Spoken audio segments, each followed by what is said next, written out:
Not the Footy Show.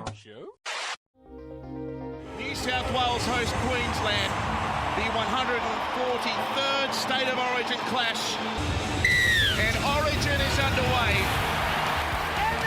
No, Xavier Coates stumbled. He's in a lot of trouble, Joey. And Big Tino is dumped. Here's Cook, away to Cleary, Luai joining in, Wighton, yes! Jack Wighton with the first try of Origin. He gives away a height advantage against Selwyn Comet. Oh, Carrigan! Oh, Carrigan has launched himself at Jack Wighton and did not miss. Sad news for Zayden. Oh, Wighton! Wighton on Collins. A high kick here by Cleary. Tubo with a catch as their support. Oh, the pass was forward. Tedesco was over for the money otherwise. Grant down the short side. Tonga. It's okay. It's play on. Cobbo down the wing. He kicks back infield. Dane Gagai. A miraculous try from the Maroons. Murray for Cleary for Sims now, who finds himself in some space. Sims cut down. The Blues trying to score their second in the shadows of half-time. Junior Polo! He then stops in the Queensland defensive line, which impacts Patrick Carrigan's ability to defend. We have a decision. It's now Cherry Evans across the field. Munster. Fade the big ball cut-out pass and dances with the Blues, and Munster's cut them up the middle. Munster's got Ponga. Munster shows a dummy. He's been tackled brilliantly by Tedesco. What a play. He was centre field scrum 10 out. Cherry Evans! The skipper will score untouched. Now Carrigan. Oh, what a ball. Oh, what a tackle. Oh, it's a penalty. Grant gives it away. Ponga for Holmes. What a ball. What a try to Valentine. Queensland are dominating. Oh, great shot on. It's Neno. 10 short of the halfway here now. Cook for Tedesco. Tedesco pulls through them. Tedesco into the clear. He kicks ahead. The ball doesn't bounce. And Holmes has got back there and knocked up brilliantly. Cook quickly out of dummy half. The Luai for Murray. They're going to score. The crowd erupts. Cameron Murray has scored and New South Wales are back. That's the side they knew to attack. Cleary now. Luai away from Wighton with a bit of room here. Jack Wighton down the sideline. Wighton got ankle tap from behind. Queensland scrambling. Stephen Crichton now up against Munster. He's pitched it. Munster. Here goes Hunt. Here goes Hunt. Oh, goes through the middle. Hunt's got Cherry Evans. Hunt gives it outside. Holmes with a step. He's ankle tapped. Holmes gets up and tries to go again. This could be the last play of Origin 1 coming up. Damien Cook for Isaiah Yo. Yo! No! That's it! That is full time! Yo went within centimetres of scoring for Queensland. They have won a game, one epic.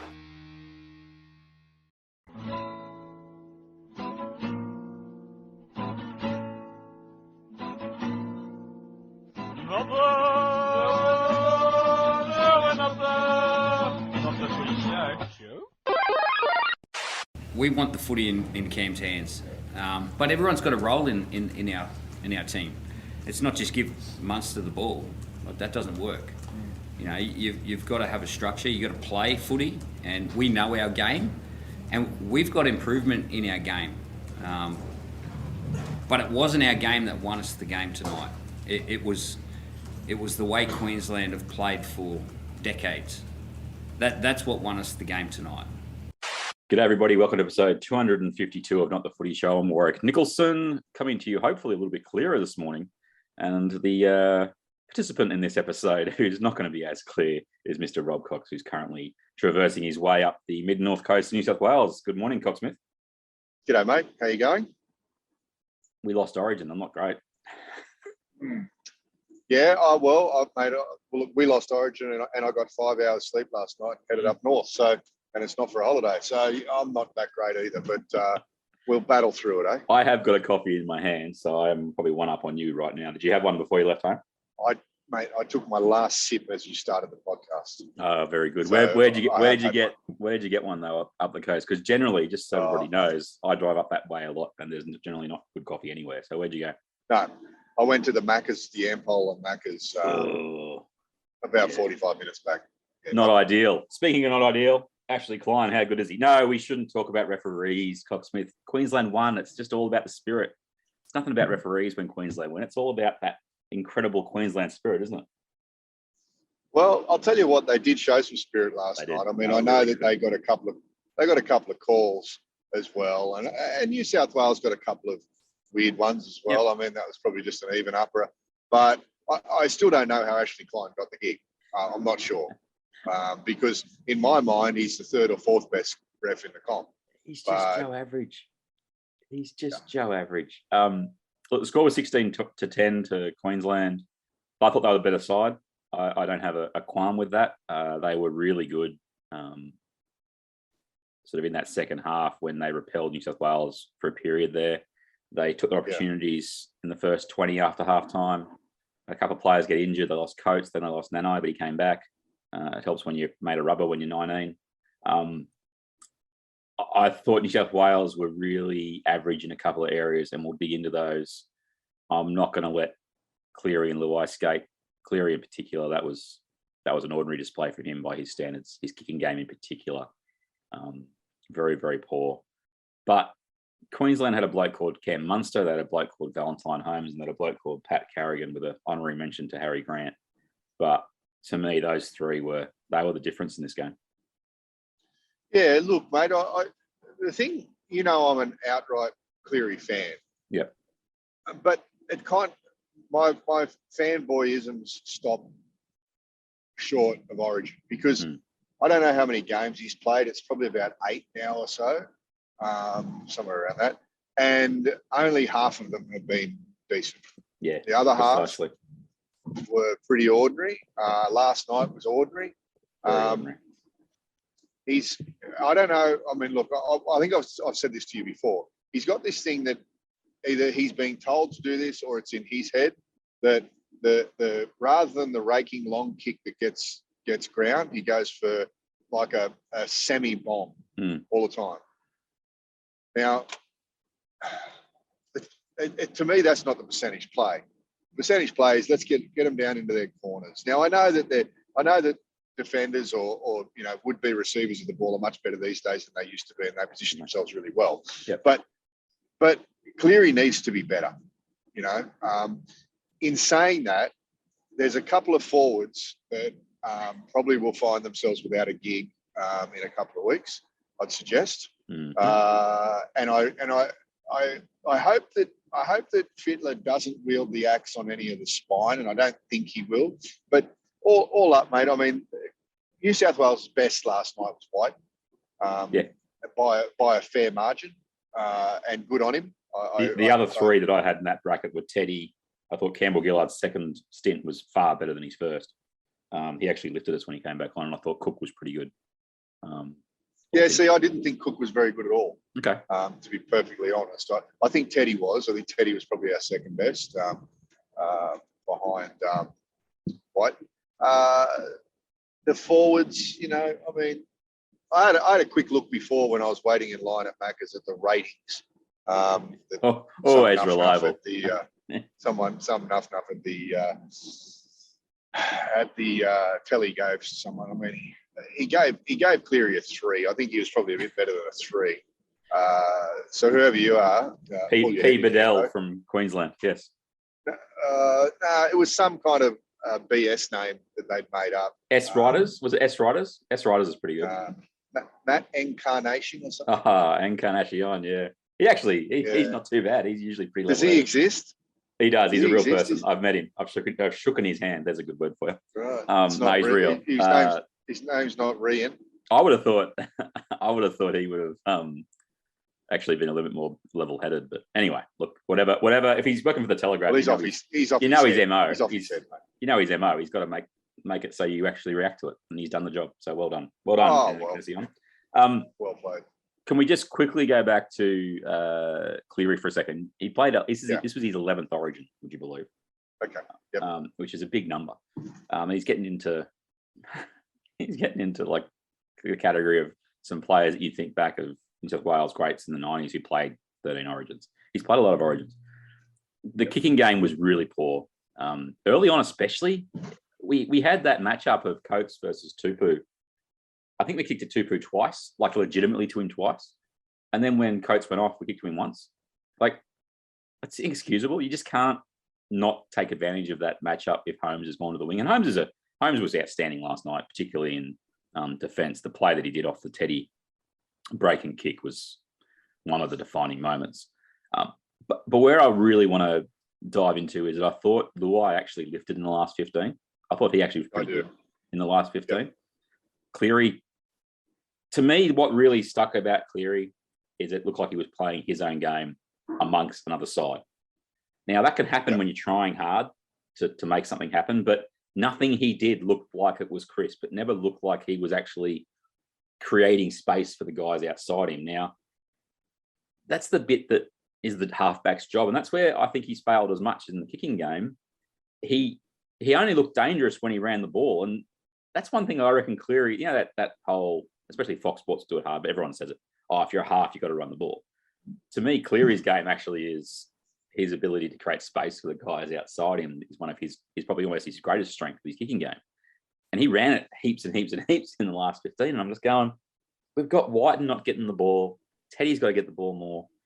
Stephen Crichton didn't see it when he came. Well, he saw it once and he lost the ball to Munster. I tell you what, that was a case of deer in headlights. Crichton coming into the game late last night. Oh, look, that was never a good. We said it. We foreshadowed this. That was never a good idea to have a centre/winger on the bench. It was a stupid decision. I've got to say it. It was an absolute, hair raising on what the hell's going on here. I know Staggs got injured and then he came on, but Crichton came on. But geez, I would have liked to have seen Nico Hines get into the game. But hey, we live and learn, and obviously there's still some rookies making some decisions. Before we get to Munster, as far as that, because I want to talk about Munster, and I think Andrew Johns nailed it when he's sitting there on the ground at the end of the game. He said, "What a freak," and that's Munster. But I've been blown up about this for a number of years. The sleep doctor's influence, mate. Captain Snooze, Greg Alexander. Oh, look! Remember a couple of years ago after Origin 1 in 2020, and I was just like, Freddie, what are you doing picking? You picked Greg Alexander's side. He did it again. What was going on with the change before kickoff? Why would you have named Liam Martin on the bench all week, and then all of a sudden he plays 80 minutes? Campbell Gillard starts with Paulo. There's no reason. We tried to outsmart him. Paulo should have started that game. Insanity. Paulo is a starter. That's where he gets into the game. I mean, but Liam Martin was average. He hasn't been great all year, Liam Martin. And he hasn't been as good as he was last year. No. And last year, if I forget, we had a combo of Yo at lock, Murray on one side and Sims on the other. It worked pretty well for us in the games that we won, didn't it? And then all of a sudden, we decide that Martin is now on the right edge. He's going to play 80 minutes. He doesn't run the ball. He's got physicality defensively, but he doesn't make all his tackles. He misses a lot. But he's that kind of player that if you bring him for 15 minutes, like he did in last year's Origin series, he can play a role for you. And this time we've decided he's an 80-minute back row and they've shifted Murray to the middle with Yo. I mean, Yo should have been off the field after 30 seconds. We all know that. And there's no... Mate, after 5 seconds. That's ridiculous. That buzzed him, that first tackle. I don't think he out on the way down, and he was out when he tried to run back to the thing. Damien Cook grabs him and steadies him. I mean, come on. NRL just classic. Yeah. Oh, it's Origin. We don't see things the same. And we'll get to that with Ashley Klein. But those decisions to me are just like, we're going to outthink Queensland. We're going to hit them with something they aren't ready for. No, stick with the process that worked. I mean, the fact that Yo was off the field for half an hour and then they decided, I can see the theory, but I go, what worked for you last year? It was Murray playing on an edge really effectively for most of the game. And then this time you decided, no, we can get the best of Murray at lock and we have the best of Yo at lock. The problem is one of them has to be off the field for half an hour. How does that make your team better? It doesn't. Yeah. And I think Murray, like Martin for 80 minutes. I think Murray needs to start. And if you're going to have Liam Martin in the team, he's got to come on as maybe some defensive spark. Yeah. But I think there are probably better players to come off the bench. I know he does a great job for Penrith, and he fits into that Penrith system really well. But I think Tarek Sims may have played his last Origin game. He'll suffer from the fact that we were he wasn't a lay down misère, or he wasn't the absolute certainty to play this game. And they kind of went, he did a really good job for us last year, we'll pick him. And he hasn't played bad football for the Dragons this year, to be fair. No, he's been good. He's been very good. He'll get punted. Ryan Madison, and this is where he's got to go. Munster. He's ordinary. That play on Munster, it's early in the second half, and it's a classic example of, I don't care what your stats are like at club level. You have one thing to do in the team when you come on and play in the middle, Ryan Madison. You've got to make that first tackle on Munster. He arm grabs, Munster runs across, runs past another bloke, and then guess where he comes back past and gets past another arm grab from? Ryan Madison. And Madison's apparently supposedly relatively fresh just after halftime. Those are the plays that expose good club footballers to Origin. That's your job, Madison. I don't care about your numbers. You've got to make that tackle. I don't know how he snuck into the team, to be perfectly honest. Numbers. Angus Crichton sat it out, right? Angus Crichton has done the job for him and hasn't let them down. And played the role of, I play 20 minutes and I'll play 20 minutes. I'll play in the middle, I'll play the edge, I'll play centre. I don't care where I play, but I'll make my plays. Yep. Yeah. I'm telling you, Captain Snooze, mate. It's all Captain Snooze. Freddie is influenced by that bloke far too much. I refuse to believe that it's anything else. Because once Freddie loses, what does Freddie do? 2 years ago, what happened with Freddie? Pick the team he wanted. Last year, picks the team he wants. Then he changed his mind. He goes all soft and listens to people. And this is the crux of the Ashley Klein thing for me. What Freddie said after the game. You probably didn't see it because you would have been in the photographer's room processing photos. But Freddie said, well, I guess we've got to spend more time in the ruck, don't we? And it was this realization from him that was like, I didn't expect it to be so slow in the ruck and have Queensland get away with everything. Well, Freddie, that's your job as coach, is to anticipate that perhaps the other team is going to play chicken with the referee. The tackle a little bit unorganised. What'd you make of that? I just think it was just a lot of slow play the balls, and I think they made it pretty tricky. And, I've got to commend them for the job they did. So that's about it. Well, mate, it's on again in a few weeks' time, so a couple of games to go. You confident you can fight back? Absolutely. We'll have to change tack a little bit. There'll be a lot more wrestling done. So it just shows, when you own the ruck and you do a good job there, the rest of the game gets a little bit easier. So we have to be a lot better in that area. Okay, Coxon's back. So I was actually going on a long tangent about Ashley Klein. Let's continue with that because it was fun. The bit about Klein is that he is a standard referee. And the way the rules are in club football are, if you lay on the play the ball too long, we'll just do the old 6 again, we'll let the game flow. He made a couple of calls early in the match on that. And you're like, okay, fair enough. Yeah, the guy was in there a bit long. But then as the game progressed, the 6 agains disappeared, the penalties disappeared. There's a play where Munster is second man into the tackle after the tackle's completed, and he goes down, he puts his hands into fists, and he pushes his body weight down on the player. I'm not sure, it could have been Cameron Murray. It was somebody in the middle of the field about halfway. And he almost does a push-up on the player so it slows the play the ball down. It goes unpinged. And that is something that Brad Fittler identified in the presser afterwards, and especially in an interview with Channel 9. He basically said, well, I guess we've got to get better at winning the ruck, because he said Queensland, all they did was hold us down all night. But I'm paraphrasing what he said. That's effectively what he said by they won the ruck. And I'm like, yeah, you're right, Freddie, but this is where I get critical of coaches. If he didn't expect this to happen when Klein got named as coach, as referee, what's he doing? Because that's always what Queensland were going to do. They were going to push the envelope with the referee from the get-go. And for Freddie to basically admit at the end of the match, they caught us on the hop bit. We didn't really take as long to play the ball as they did. Like, who's he talking to during the game? Because we should have been doing exactly what Queensland did after about 20 minutes. Well, I think what happened, right, is the numbers, the 60 goes and the penalties look really even. In fact, it looks like New South Wales got the rub of the green, but Queensland won the referee. Yep. They had him under control. There were things that he wasn't looking at when Queensland were doing it, and fair play to him. I mean, you've got to play 100%. to the bloke that's running the show, and that was Klein last night. I dare say it won't be game 2, but you've got to Bring back Jerry, because Freddie's going to make a massive amount of noise, and the pressure will be on to get rid of Klein, and they will, and then Sutton will just jump in. So it's like out of the frying pan to the fire. But look, the thing is with Klein, maybe they gave it to him because it's his last year. I don't know if it's his last year or not, but a couple of years ago he couldn't run because he had some Achilles problem. Now he's refereeing Origins. I mean, I know if Ricky Stewart was appointing him, he wouldn't have appointed Klein. We know how much Ricky likes. Let me give you the stats. All right, I'm looking at NRL.com right now. This would have been a second go they had it doing all the stats. According to NRL.com, there were 4 penalties given to Queensland, 3 to New South Wales, one ruck infringement by New South Wales, 4 by Queensland. There were probably about 40 in the game by Queensland in the play the ball. And that's the area that I go, like, they gave away, Queensland gave away more 6 agains than New South Wales did. I don't give a stuff.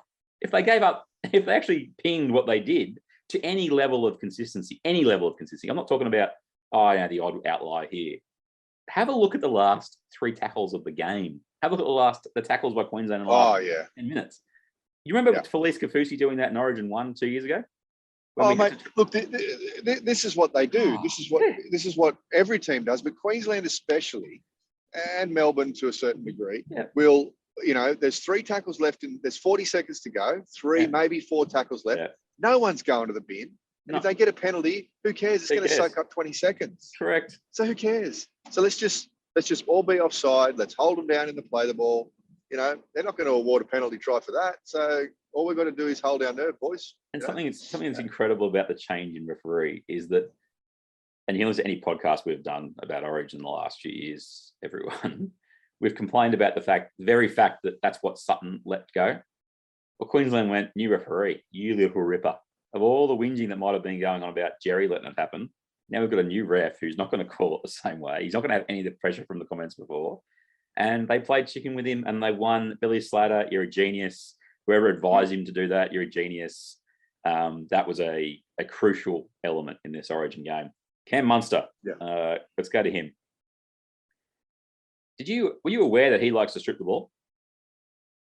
Well, let me say this. He's the best in the business of doing it. He's the best run and thief job there is in the business. I hate the rule. I hate that someone can steal the ball off you.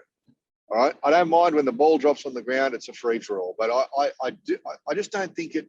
To me, it's not part of the fabric of rugby league. That a bloke will run the ball with the ball tucked under his arm, nice and solid. Another bloke will just aim at the ball and steal the ball. To me, it's just a crappy rule. I mean, I might be a bit bitter about it from last night because Munster's so good at it. But is that rugby league? I don't know. I haven't got as issue with as much as the one where it's 1-on-1 and you rip it out.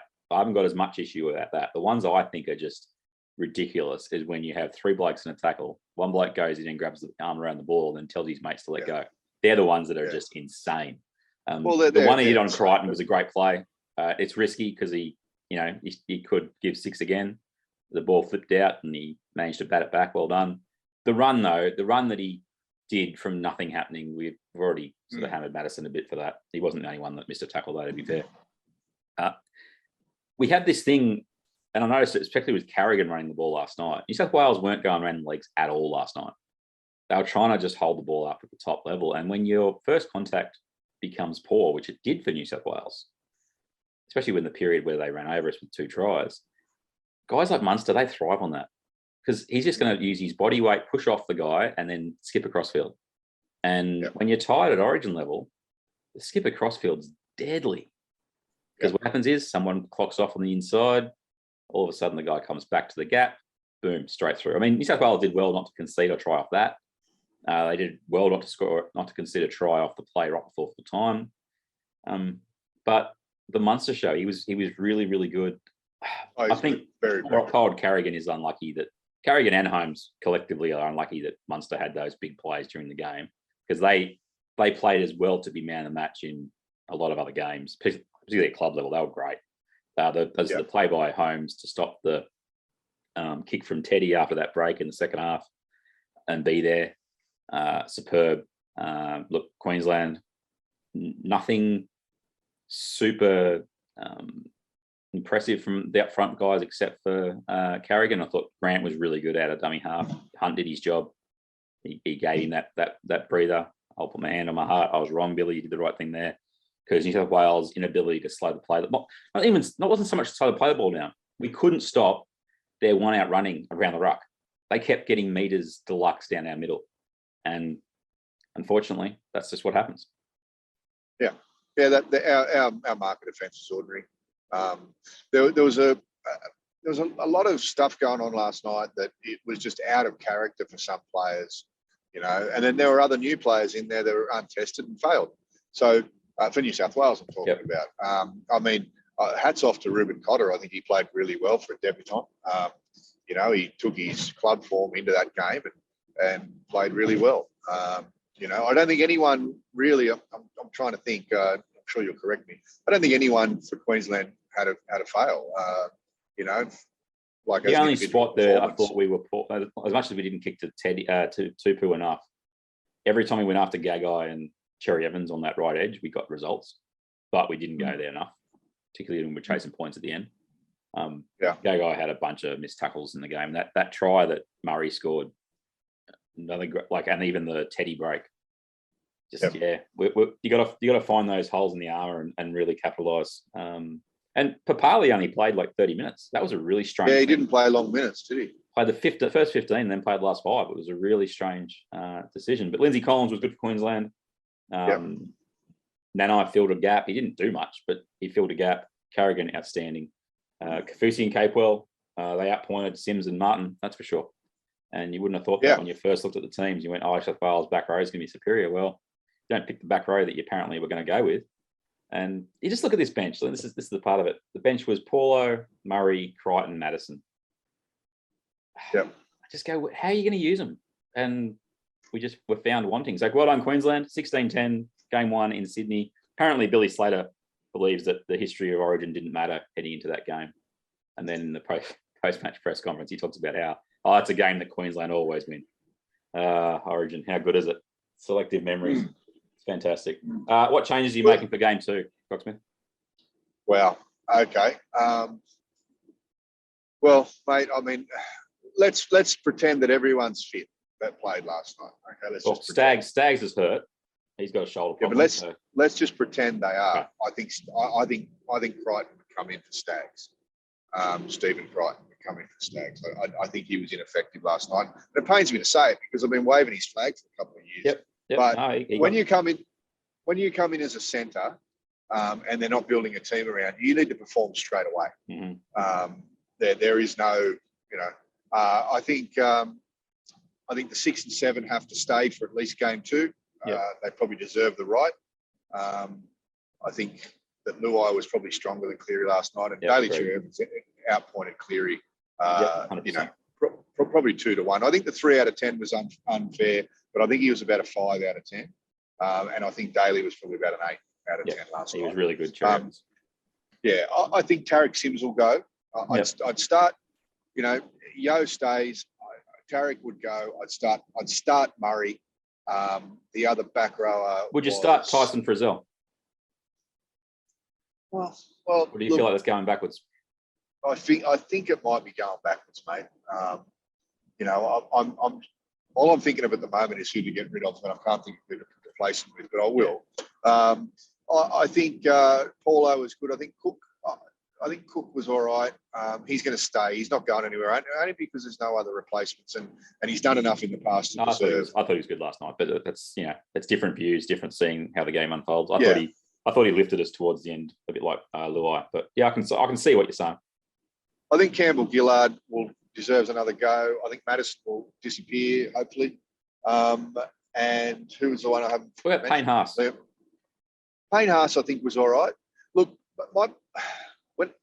I think Payne Haas puts a lot of pressure on himself inadvertently, right? And what I'm saying there is, all the talk about, he wants more money or he wants whatever he wants at the club. And then during the week, he came out and said, because of his religious beliefs, in the future, apparently, he's going to have a word with Freddie and not have any banking or any alcohol. No, betting or alcohol, I think is the two. Yeah. Well, geez, you know what? I'd want to be a 10 out of 10 player for a long time before I started making those demands. Mm-hmm. And I wouldn't be thinking about it until I thought that I was irreplaceable. You know what I'm saying? Mm. So I think that, putting the cart before the horse a little bit there, and wondering, or kind of thinking about or thinking out loud about what demands he may make in the future. I mean, forget that. Play football. Forget the other crap. Let's play footy. Yep. So yeah, I would definitely make a couple of changes. Tarek Simpson, Ryan Madison for starters. I'd work out a way to get Nico Hines in the game. So in the 14. Yeah. Because at the end of the day, mate, if your attack is failing at the 65th minute and you need a spark to get, we were one try away, by the way. We didn't get exactly. flogged. Yeah. Well, one try away, but we looked. When I say we, New South Wales looked incapable of scoring more than one try. After it was 16-6? No, 18-6, whatever it was. It was 16-4. Sorry, 16-4. We looked incapable. I didn't with think 25 to go. I didn't think for the life of us we could score 2 tries. No. And we went close through Yo, but. But even that play, if you look at the replay of that run, and then yes, he got close, but we had numbers on the left edge, and he stepped back on the inside. Yeah, I think, mate. I think there'll be 2 or 3 changes. I think Stephen Crichton will come in, the Stags, and I think a couple of forwards will. What about Latrell? If he plays one game, let's see. If he plays one game, does Freddie pick him because they have to win the Origin game? Well, of course you would. Of course you'd pick him, but here's the issue, right? Does Wighton play right centre there? Exactly. After he carves up. Wighton had a great game last night, and a lot of it was effort, mate. A lot of it was effort. He had something to prove last night, because I guess because the whispers were, or he probably heard the whispers via somebody else that, geez, why is Wighton in that team? And he had stuff to prove, and he did. He went really well last night. How much of a centre did he look last night? He just looked like a pure centre last night, didn't he? He's a centre. He's 100% a centre. Yeah. And I'll tell you, mate, I honestly believe that the way forward for the Raiders is to play in a centre. And play for all in Fogarty. He's much room.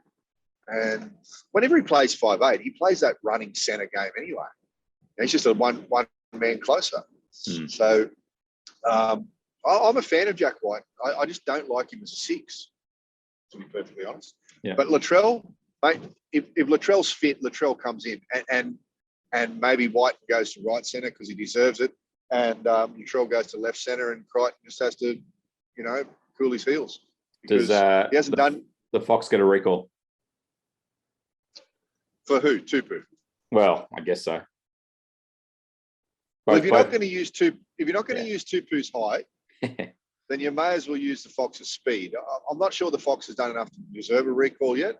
No. If the reasons are why they sat him down, he hasn't done anything different yet. He had an okay game the other night against Penrith, but there were still issues that he had there. But I don't think changing a winger is going to change. Come on, the mate. result. That's the classic coach move. What are you talking about? I know. Let's drop a winger.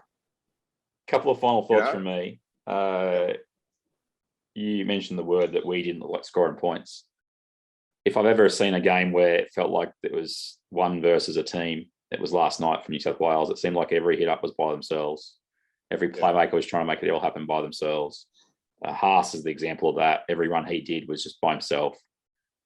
That's something we've got to get right because Queensland nailed that last night. I'd love a new ref. That'd be nice, but it's probably not going to happen. Can I ask you, what did you think, because you might have got a better view of it, What did you think of the Polo? I thought you were about to ask me about the Katy Perry menu log ads. I got a very good view of those of 17,000 times they got played. Bring back Snoop. That's what I say. Both tries, by the letter of the law, should be no tries. The problem that I have with the Murray one is the Paulo try is that, again, Carrigan's not trying to get to Paulo. He doesn't try and narrow the gap. He just stands there with Murray in front of him. And the way that's been refereed in the last month of football in NRL level has been, he didn't run him over, so it's okay. Play on. Apparently, no try. Okay, deal with that. He's in the line. The way that the rules should be interpreted, I got no dramas. It's a no try. Okay. But then the Paulo being held in the scrum on a set, as if Daly Cherry Evans didn't know that was happening going into the scrum. He never looked like passing the ball wide. It was always about taking advantage of any interference that was going to happen at the scrum on the prop, which was Paulo in this instance. And there is about a metre between them. Now, a metre doesn't take long to cover, even if your junior Paulo is about 130 kilos, who can, he moves well for a big fella. No, he does. Yeah. Absolutely. And he gets held in. And you look at the player who did it. I'm not going to name him because it's a brilliant move, but he celebrates after holding him in at the scrum. And of course, NRL, it's fine. Bunker, play on. That's no dramas at all. That's the thing that bugs me is that you got something like that where it's clearly his arm is on Paulo and holding him in. And who was it? Who held him in? I'm not saying it. I'm not saying it. No, that bloke. Just tell me his number. It had 2 digits in it. There you go. So I just, that's the ones that bug me is that's going to be scrutinised for about half an hour at club level, and apparently it didn't even deserve a review in Origin. Not saying that's the reason New South Wales lost before our Queensland listeners start blowing up at me. We've already admitted you guys were better. Oh, no, Queensland were better. Queensland were better. Come on. There's no doubt. There's no doubt Queensland were the better team last night. They did a classic Queensland. They were the team, and we played like a bunch of individuals and still almost won. Anyway, Cocksmith, you're about to get to Port Macquarie. I hope you have a great day, buddy. Thank you very much for joining me on episode 252. That's been our Origin 1 review. We may reconvene before game number 2 to discuss what Freddie has done. What the sleep doctor has done with the New South Wales team that he obviously controls. I'm sticking with that narrative, even if it's not true. Greg Alexander, by the way, 0-6 at Origin level. He knows how. Can I ask you a question? Do you think that the sleep doctor will be giving Freddie tips when he's the Bulldogs coach? Are you saying that Greg Alexander's going to be the Bulldogs coach? Wouldn't that be hilarious? No. You'd have 17 blokes asleep on the field before kickoff. It'd be great. Oh, they'd sleep well, though. Think of the cross-promotional activities. Captain Snooze would be all over that. Anyway, look, I'm firm on that one. I honestly think he listens way too much to Greg Alexander, but, that's what it is. That's what it is. That's episode 252. Cocksmith, thanks for your company, mate. Hopefully we can be talking next time with a bit more positivity about New South Wales. That said, we only lost by 6 points, and it was a pretty good Origin. Well, mate, funnily enough, Joey, Andrew Johns came and sat at the table right next to me last night after I was sending my pictures. And he sat down, I looked at him, I go, mate, what do you think of that? And he goes, that is one of the greatest Origin games I've ever watched. So, as far as the spectacle goes, I think Joey liked it. That's my final point, I guess. I'm with him in that, that's the first game of footy this year I've got excited for during the match. And I'm including games that Canberra have played. It had something to it, and that's what Origin brings. I thought the build-up was I was a bit sort of, it's coming. I'm happy. I didn't really want to go to the game. Didn't have that sort of impetus on me, but the match itself, watching it with family and friends last night, keeping a tradition going that's been around for a while. It certainly missed Rabs in the commentary. Thompson wasn't too bad. I did find it funny, though, occasionally. He mentioned he's got Cam Smith and Andrew Johns in the box, and he's going, they say in Origin that the blah, blah, blah. And I'm thinking, dude, these blokes played heaps of, who are you? They played 70 Origins between. What are you doing saying they say? These blokes played it. Just let them talk. And then it was, of course, as he's going through the commentary, he's talking about, it's one of the great Origin games. Yes, because it's the first one you've done. Everything from now on, it's always the best. It's great. Did Gus do a monologue? I didn't see the intro. Where we didn't start watching till right on kickoff. But he'll get better. The big tip, if you're listening, man, as far as I'm concerned, is call the game as much as you can. Stop trying to add opinion in every 5 minutes. It might be what you get told by Channel 9, but it doesn't add to your commentary style. When he first came in, Cox-Smith, he was really good at doing exactly what Rabs had done, which is players got the ball, player's name gets said. He was really good at that. You can go back and listen to Thompson's first few years of commentary. It's really good. And then the opinion comes in, the matey mates with the guys in the comm box. And look, I can understand that. You know, you spend enough time with some legends of the game, yeah, you're going to think they're going to give two hoots about your opinion. But the punter at home, they want to hear Cameron Smith cheer like Queensland, like Fatty Vaughton. It was actually embarrassing a couple of times. He really went so pro Queensland. It was hilarious when they half breaks were made. And you've got Joey in the box. Let them speak. They're the ones that we want to hear talk about the game. And if you just stick to the commentary, that's what Rabs' greatest strength was. Listen to peak Rabs during that 90s period. What he did better than anybody else was that he let the players' names do the talking. And he didn't add a heck of a lot else. He'd do it when the game sort of needed it and the great moments happened, but he didn't just do general chit-chat all the time. And that's probably the biggest thing I'd say Thompson needs to work on. But then again, I'm an if-nuff. Cox-Smith, you're a great photographer. We make a great couple, mate. That's episode 252. Hope you guys enjoyed it, and we'll speak to you next time on Not the Footy Show. Take us out, Cox-Smith. Catch you later, mate. Pepsi. Not the Footy Show. Beautiful, buddy. All right, I've just cut it. The back press release just came through from my work, so I got to go. Who was the player that held him in the scrum? I'm pretty sure it's Not the Footy Show. Yeah, I was really nervous. I was really nervous. I didn't know how I was going to feel. When I was getting ready at the hotel, I felt like I was playing. But yeah, I'm just so proud. I'm proud to be a Queenslander. I'm really proud to be the coach of that group of players. Some of the performances, or all the performances out there tonight was, well, there's not much between these two teams. It's state of origin. There never is. It comes down to moments, small moments, you know, but they're big moments. So there was a lot of them out there. You know, I'm not going to single anyone out. There were so many little moments out there that contributed to Queensland's victory tonight. You've been sleeping over there? Pepsi.